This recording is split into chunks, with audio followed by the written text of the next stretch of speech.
Forget sur le central, mais en tenue d'entraînement. Guy Forget qui fait des heures sup après son match, histoire de transpirer suffisamment. Bizarre, non.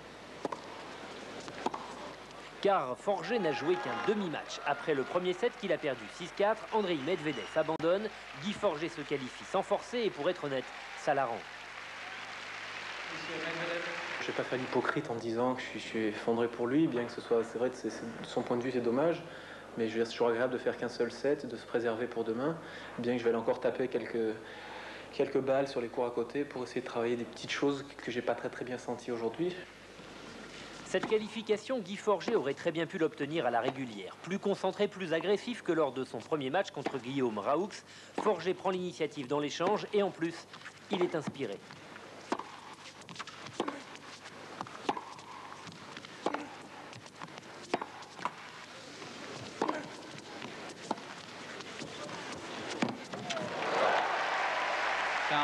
Mais Medvedev pour le moment tient bon, il rend coup pour coup aux Français et lui aussi joue avec beaucoup d'imagination.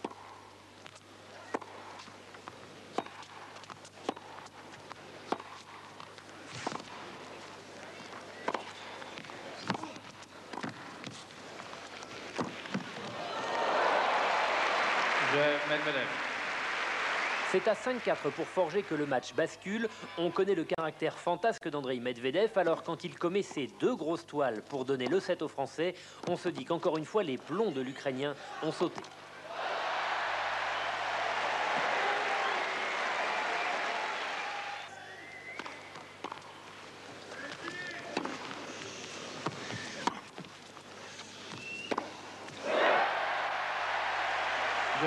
Première manche, Forget, 6-4.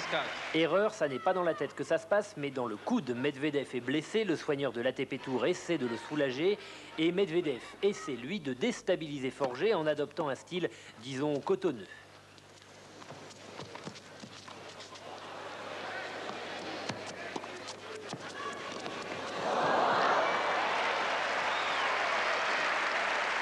Mais la douleur est trop forte et comme Forget ne baisse pas de niveau, chaque coup qu'il joue fait grimacer un peu plus Andrei Medvedev.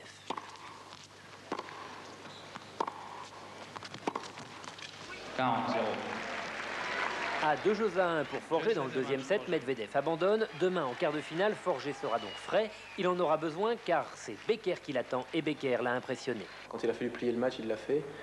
Et bon, c'était un signe de grande forme pour lui, puisqu'il vient de gagner à Stockholm. Et dès que le match est dangereux, il arrive à élever son niveau de jeu et à faire douter l'autre, faire plier l'autre. Donc il faudra, je pense, que je joue mieux qu'au premier, au deuxième tour, si je veux battre Boris, qui est peut-être à l'heure actuelle un des deux meilleurs joueurs du monde sur cette surface en tous les cas.